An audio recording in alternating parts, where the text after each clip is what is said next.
ചങ്ങരകുളം ചേലക്കടവിൽ കോൺഗ്രസ് പ്രവർത്തകന്റെ വീട്ടിലേക്ക് സ്ഫോടക വസ്തുക്കൾ എറിഞ്ഞു. വിരളിപ്പുറത്ത് റാഷിദിന്റെ വീട്ടിലേക്കാണ് സ്ഫോടക വസ്തു കത്തിച്ചെറിഞ്ഞ് ഭീകരാന്തരീക്ഷം സൃഷ്ടിച്ചത്. ശനിയാഴ്ച പുലർച്ചെ 5 മണിയോടെ നടന്ന സംഭവത്തിന്റെ CCTV ദൃശ്യങ്ങളും പുറത്തുവന്നു.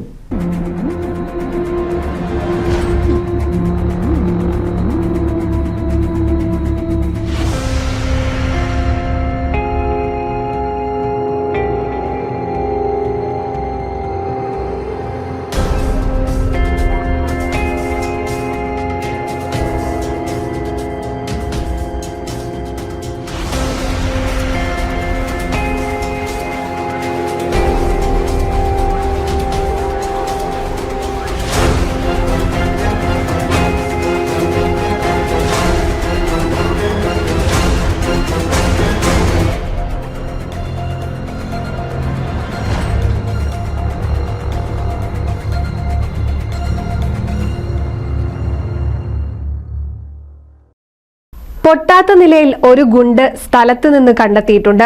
സംഭവത്തിന്റെ CCTV ദൃശ്യവും പുറത്തുവന്നു. ഹെൽമറ്റ് ധരിച്ച യുവാവ് വീട്ടിലെത്തി സ്ഫോടക വസ്തു വീട്ടിലേക്ക് കത്തിച്ചെറിയുന്ന ദൃശ്യവും ശബ്ദവും തീയും പുകയും ഉയർന്നതോടെ യുവാവ് ഓടി രക്ഷപ്പെടുന്നതും CCTVയിൽ പതിഞ്ഞിട്ടുണ്ട്. വീട്ടുകാർ ശബ്ദം കേട്ടുണർന്നതോടെ വീടിന് പുറത്ത് തീയും പുകയും നിറഞ്ഞ അന്തരീക്ഷമായിരുന്നു. ഇതോടെ നാട്ടുകാരെയും ബന്ധുക്കളെയും പിന്നീട് പോലീസിനെയും വിവരം അറിയിക്കുകയായിരുന്നു. ഇന്ന് പുലർച്ചെ ഒരു 5 മണിയൊക്കെ ആയപ്പോഴാണ് ഒരു സൗണ്ട് കേട്ടത്. നല്ലൊരു ഗുണ്ടൊക്കെ പൊട്ടുന്ന സൗണ്ട് കേട്ടത്. അപ്പൊ ഉമ്മ വന്ന് നോക്കിയതാണ്, നമ്മളൊക്കെ എടുക്കുകയെന്ന്. അപ്പൊ നോക്കിയപ്പോ ഇവിടെ ആകെ ഒരു തീ എത്തുന്ന പോലെ പുകയും ഇതൊക്കെയായിരുന്നു. അപ്പൊ വന്ന് നോക്കിയപ്പോ നമ്മൾ ഒരു ഫുട്ബോൾ പൊട്ടിയെടുക്കേണ്ട ആ തീയൊക്കെ എന്താ മനസ്സിലായില്ല. അപ്പോ അത് ചെറിയ ഗുണ്ടൊക്കെ ഉണ്ട്. അപ്പൊ നമ്മൾ എന്താ പിന്നെ CCTV ഉണ്ട് ഇവിടെ. അത് നോക്കിയപ്പോഴാണ് കണ്ടത് ഒരാൾ ഹെൽമെറ്റ് ഇട്ട് വന്നിട്ട് ഇവിടെ അത് ഒന്ന് വരി പോകുന്നുണ്ട്. പിന്നെ കുറച്ച് ലോങ് ആയിട്ടൊരു മണ്ണെണ്ണ ഒഴിച്ച പോലത്തെ സാധനം എറിയുന്നുണ്ട്. പുറത്തേക്ക് ആദ്യം വന്നത്, എന്നിട്ട് അവിടെ നിന്ന് എടുത്തിട്ട് അകത്തേക്ക് ഇട്ടുകയാണ്. തുടർന്ന് ചങ്ങരംകുളം പോലീസ് സ്ഥലത്തെത്തി പരിശോധന നടത്തി. സംഭവത്തിൽ പോലീസ് അന്വേഷണം ആരംഭിച്ചിട്ടുണ്ട്.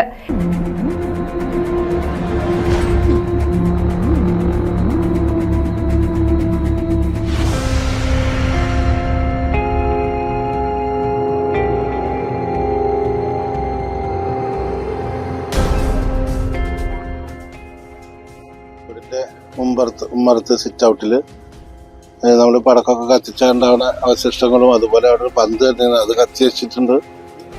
അതുപോലെ വാതിലിന് ചെറിയ പരിക്കുണ്ട്.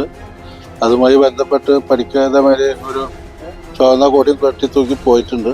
ഇവിടെ CCTV ഒക്കെ ഉണ്ട്. അപ്പൊ അതിന്റെ പേരില് ഒരാള് മുറ്റത്ത് വന്നിട്ട് ഒരു ഹെൽമെറ്റൊക്കെ ഇട്ടിട്ട് പോണത് കണ്ട്. ഇതാണിപ്പോ നമുക്കുള്ള അനുഭവം. നമ്മളിപ്പോ ഇവിടെ വേറെ രൂപത്തിൽ ഞങ്ങൾ രാഷ്ട്രീയപരമായിട്ട് എല്ലാ രാഷ്ട്രീയക്കാരായിട്ടും നല്ല സൗഹൃദവും ഞങ്ങളൊരു കോൺഗ്രസ് ഫാമിലിയാണ്. NCV news Changaramkulam.